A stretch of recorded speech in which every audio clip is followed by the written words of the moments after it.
Google's 2026 updates turned NotebookLM into a research and content engine, and most people haven't noticed the new features that completely change what it can do. In this video, I'll show you every major update and the exact ways to use them like a power user, especially the last one, because it genuinely shocked me.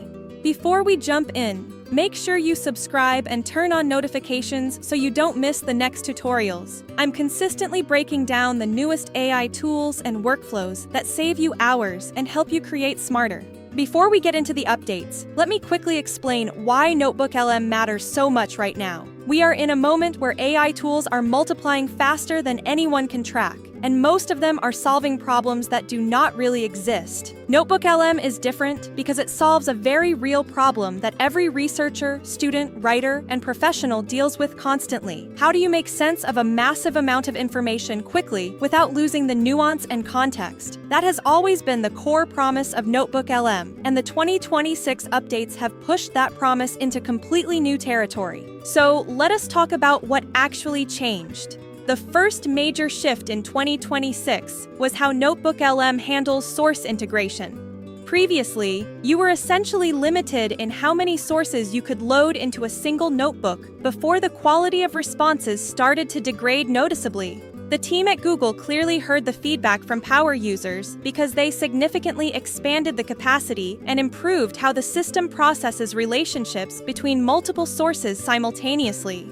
What this means practically is that you can now load in an entire research project's worth of material, and the AI does not just acknowledge each source individually. It actually starts drawing connections across all of them in a way that feels genuinely intelligent rather than mechanical. Here is the value this creates that most people are missing. Stop thinking of your notebook as a question and answer machine. Start thinking of it as a synthesis engine. When you have 30 sources loaded, and you ask NotebookLM to identify where your sources agree and where they fundamentally contradict each other, the output you get is something that would have taken a research assistant days to compile manually. That capability did not exist at this level before 2026. The second big update involves the audio overview feature, which was already one of the most talked about features when it launched. In 2026, Google gave users dramatically more control over how these audio overviews are generated. You can now provide much more specific direction about tone, depth,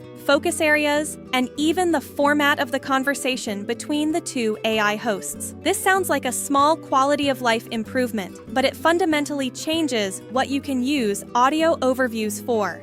Before, it was a cool party trick. Now it is a legitimate content creation and learning tool that you can actually customize to serve your specific needs. Let me paint you a picture of how powerful this is. Imagine you are preparing for a job interview, and you have loaded in everything you could find about the company, their recent earnings calls, news articles, competitor analysis, the whole picture. You can now direct the audio overview to create a briefing that sounds like two analysts specifically debating the risks and opportunities at that company. You listen to it on your commute. You walk into that interview knowing things that the other candidates simply do not know. That is a real competitive advantage. Now here is where the tension builds, because with all this power comes a responsibility that most people are completely ignoring. NotebookLM in 2026 is so capable that people are starting to trust it uncritically, and that is a mistake. The system is still grounded in your sources, which is its greatest strength, but it also means that if your sources have gaps or biases, your outputs will reflect that. The update to source handling does not magically fix bad inputs. It amplifies whatever you put in. Garbage in still produces garbage out, just much faster and with more convincing formatting. The third major update that deserves serious attention is the improvements to the notebook guide and the way NotebookLM now proactively suggests questions and analysis angles that you might not have considered. This is where the advanced psychology of the tool really kicks in. It is designed to interrupt your existing mental model and push you toward blind spots in your own thinking. When you upload your sources and the system comes back and says something like, "There is a significant tension in your sources around this particular claim that you have not asked about yet," that is not an accident. That is, Google is deliberately designing a tool that makes you smarter rather than just faster. Most users dismiss these suggestions and jump straight to asking their own questions. Do not do that. Sit with the suggested prompts for a moment. Some of the most valuable insights I have personally pulled from NotebookLM in 2026 came from following a proactively generated suggestion that I initially thought was irrelevant. The system sometimes sees patterns that your conscious attention skips over. The fourth update is about sharing and collaboration, and this is where NotebookLM starts to look less like a personal research tool and more like a team intelligence platform. The collaboration features that rolled out this year make it possible to share not just a notebook, but an active research environment where multiple contributors can add sources, and the AI context updates in real time for everyone involved.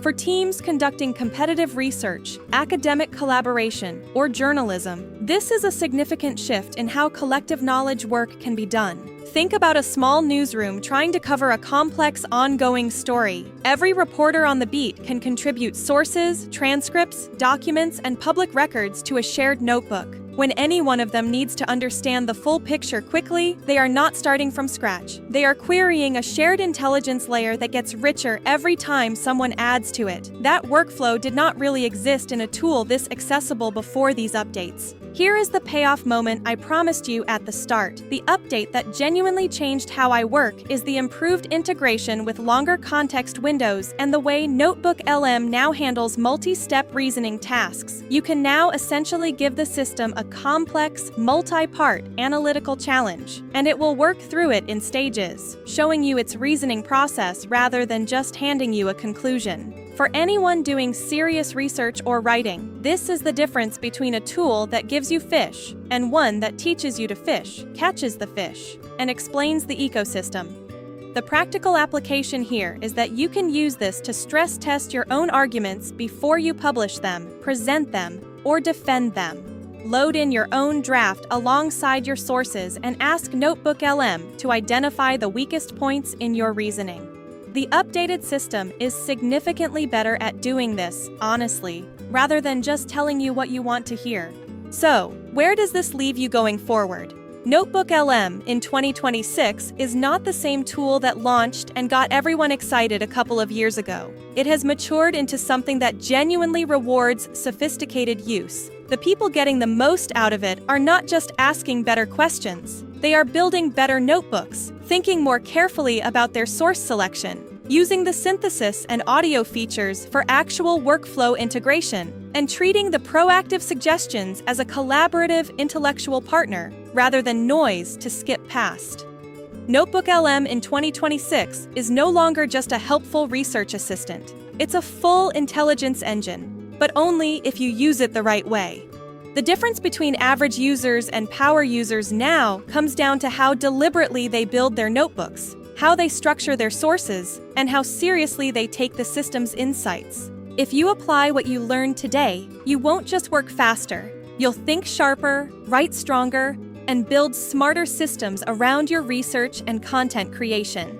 If you're serious about mastering AI for research, content, and YouTube growth, make sure you check out the full AI Tools playlist linked in the description. I break down the most powerful platforms step by step so you can stay ahead while everyone else is still catching up. Watch the next video in that playlist right now, and I'll see you there.